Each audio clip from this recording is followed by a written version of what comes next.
I'm going to talk about two books today, both histories by different authors that deal with roughly the same uh, point in American history, but from different points of view. The first is called The Poisoner's Handbook by Deborah Bloom. This is a really fun, short science history about the man who was the first official toxicologist for the city of New York City. City of New York City. But right around 1920, a new coroner took office in New York and hired an actual, uh, chemist who was a specialist in toxins to organize a department. And this is was a good time for it because the country had just entered upon Prohibition when the sale of alcohol was more or less banned throughout the country. Um, Prohibition is a odd. It, it's usually taught in U.S. history, if it is at all, it's kind of like this odd bypath, kind of like a fluky sort of weird. Oh, isn't this funny? For 13 years, beer you couldn't get a glass of beer legally, but it was a major event in U.S. life at every level: governmental, um, dietary, religious. Um, there was cultural, certainly, but it's like after it was gone, it was almost shoved down the memory hole in any kind of tangible way. Prohibition was a nightmare. Uh, Prohibition was awful. It was, it wasn't taught that way or remembered that way, but it was terrible, and the effects of it primarily landed on people who weren't in a position to speak up about it, which is no doubt why it was allowed to become sort of a quirky, stylized backdrop. Um, Americans these days, if they recall Prohibition, it's probably probably the images in their head are of sort of like glamour and nightclubs and cocktail shakers and gangsters shooting at each other, and the reality of it was much more dreadful and banal. And Deborah Bloom's book approaches it simply from a chemical point of view, which is that when legal alcohol was banned, people turned to illegal alcohol, which was it's really bad for you. It was much worse for you. Alcohol was still manufactured on the industrial level, for example, and people would siphon this off and drink it and die. Um, the coroner, uh, as Prohibition went on, started releasing this is how many people died of alcohol poisoning in New York, and it got it to be into the hundreds every year. And as Prohibition went on, and it was clear, this was happening nationwide. There wasn't always the ability to collect statistics about it, like New York City had, but it was pretty clear that the cost of Prohibition was in the thousands of lives every year, just from poisoning. And despite the fact that the stuff smelled like paint stripper, people were drinking it, and so the advocates of Prohibition defended it basically by saying hey, listen, it's worth it. It's worth these people dying if we're saving the country from the demon rum, and other such scare tactics. By this point, the people who promoted Prohibition, they had a long history. The movement against alcohol, the temperance movement, was 100 years old, roughly around the time that it started in about the 1810s, 1820s, in a formal sense. And there was reason to. People drank a lot back then. There was some reason to do it. And then the push to sort of enshrine it in law really got going around the 1880s, 1890s, until we finally got to the constitutional amendment in 1920 that banned the consumption, sale of alcohol. It didn't actually ban drinking alcohol; it banned selling alcohol, buying and selling. And so we had some good beer, we had some good ciders and moonshines. Like the U.S. had some sort of drinking culture. It wasn't ideal. It was too reckless and raw, but that was kind of typical of the U.S. and other cultural areas as well. And then Prohibition really put a sock in it, and the drinking culture, the convivial kind of neighborhood bar, saloon where guys hang out was really given a sock in the jaw that, like some people say, we haven't really recovered from it yet, uh, because it wasn't just disapproved of as in the 19th century, and it was like actually criminalized. So, but there were these exemptions, you see, and in practice, of course, enforcement of the laws tended to fall on the weakest people in the U.S. The weakest people were the ones who were given industrial alcohol to drink and did and died, or went blind. The well-off people could afford, bootleg whiskey from Canada or rum from Cuba. They could afford to get a doctor's note, which gave them a special exemption to drink alcohol medicinally, quote unquote. So the hypocrisy of this began to rub on people, and was probably partly what led to the repeal of Prohibition in 1933, was simply that it was deeply, deeply unworkable. It was just so unfair. But while it went on, it was killing thousands of people with poison, and it was also killing people with unfair and violent interdiction on the part of state authority. Prohibition really gave the feds, for the first time, something to do in the field of law enforcement. Law enforcement in the U.S. is traditionally left up to to states and localities. There were federal crimes, but until 1900, let's say, the federal investigative force was pretty small, except in certain key areas like near Native American reservations, and what became the FBI wasn't created until about 1910, and Prohibition was a big deal for them because by this point, we had cars and we had people with money, and there were state lines to be crossed, and so suddenly there was interstate crime galore, which meant that federal investigators and revenue agents like the famous Elliot Ness, they had stuff to do. They had work. They had they had jobs.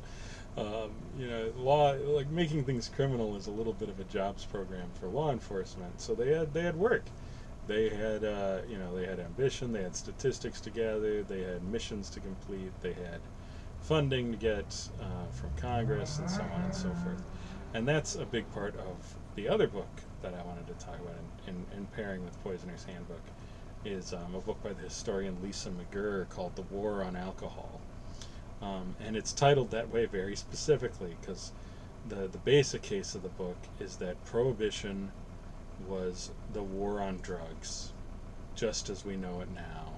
It just happened to be this one drug at this one time. But everything we know about the war on drugs as it happens in the U.S. right now happened back then, on a slightly tighter time scale and, with slightly lower technology, but only slightly, really.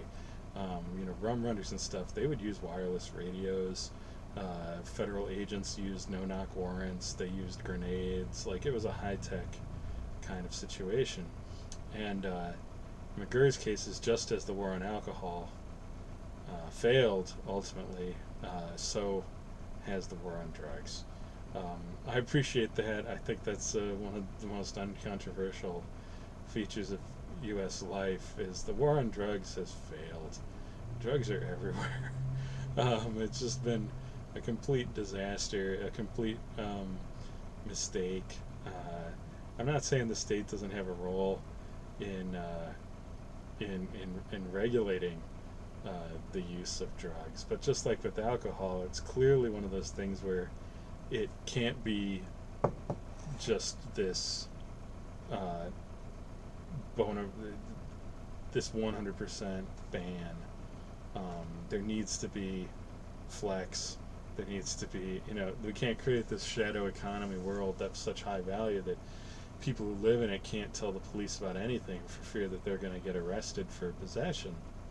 So McGirr's book sets out to show how what I've been saying, which is that Prohibition was just as terrible as the war on drugs has been, just as destructive of communities, of individuals, of patterns of law enforcement, that it produced the same kinds of police and criminal violence that the war on drugs has produced, the same kinds of international incidents, that it did little to actually restrict the use of these, in that case alcohol, in this case drugs.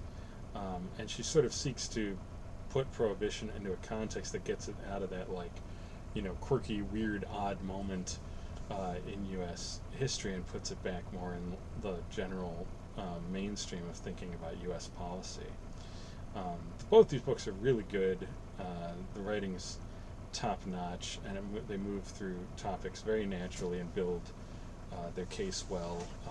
McGirr's book builds a case that, as the response to Prohibition was eventually to return control over the issue to localities and to focus on licensing and taxes as the means of regulating the use of alcohol, so should that be the case for the other drugs that are currently illegal today.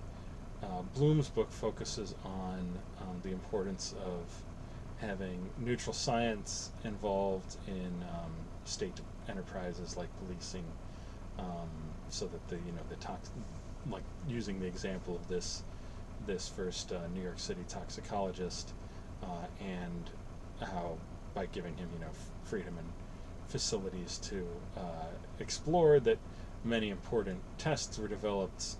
This guy was a researcher as well as a practical toxicologist, so he developed important tests that are used today, to test for the presence of poisons, allowing murderers to be caught, where in the past poisoning, you get away with it. It looked natural. Maybe the coroner involved wasn't that good. Maybe he didn't know what to look for, and so you kill someone with some arsenic, and people don't even know they've been murdered. But that, I think it's fair to say, happens much less. That particular problem happens much less today, and all because the government has some interest in developing a politically neutral scientific expertise. So both these books are great examples of sort of fleshing out and expanding your sense of an event, in this case Prohibition, that you already have a fairly broad outline of, but to give no, this was all going on, oh, this was all going on. One of the deep pleasures of history is, as we live our lives and we're kind of pressed into the present, we can't really step back and take a bird's eye view of what's going on right now, not easily. It's with the distance of time that we can take that sort of deeper, longer view. And the hope is, if we can take a deeper, longer view based on decent evidence and decent documentation, we can use it looking into the future to say, oh, this is starting to look like that same problem. If they had seen that the war on drugs was effectively turning into the Prohibition again, but without the possibility of repeal. The war on drugs is, it's not enshrined in the Constitution. We could change it anytime we want, but culturally speaking, it's become so impossible for anyone to speak up openly because they get tarred with the idea of being actually in favor of the use of drugs. Just the same that it was very difficult for politicians under Prohibition to become what they called wets back then. Wets were people are yeah, I think it's okay to have a drink. But then it was at least politically possible to do that in some communities where Prohibition was so unpopular that a wet politician could get a hearing. I'm thinking of here in Chicago, Anton Cermak, who became the mayor. He ran partly on a wet campaign. He was concerned that Prohibition enforcement was being applied exclusively towards poor immigrant communities that he had come out from, and he sort of led the charge to try to make that clear, make the hypocrisy clear of like these, well-off communities who have legal ways to drink alcohol that they've like carved out exemptions for themselves, and he, is like there's no sense that in his communities that prohibition was in any way beneficial to them, or that drinking alcohol in the way they did was in any way a problem, and he wanted to defend those. Whereas now, though, unfortunately, we do not have anything like that. Drug users in the U.S., users of illegal drugs, are just, it's one of like the big dividing lines in the U.S. And if you openly cross it, at best case you'll be seen as an eccentric or a novel person who made some mistakes, and no one's really willing to say, it's a good idea that people use these from time to time, and so it doesn't seem amenable of any. No one, I think a lot of sensible people know the war on drugs has been a massive failure, but it seems to be too big to fail, or what? It's a failure that's too big to fail. Is that a thing? It's a failure that's too big to fix. I think that's quite possible. So yeah, if you're looking for books to give you the general run of Prohibition, but not in kind of like a dry Smithsonian kind of way, but with like actual angles on the issue, I recommend both of these: Lisa McGrew's War on Alcohol and Deborah Bloom's The Poisoner's Handbook.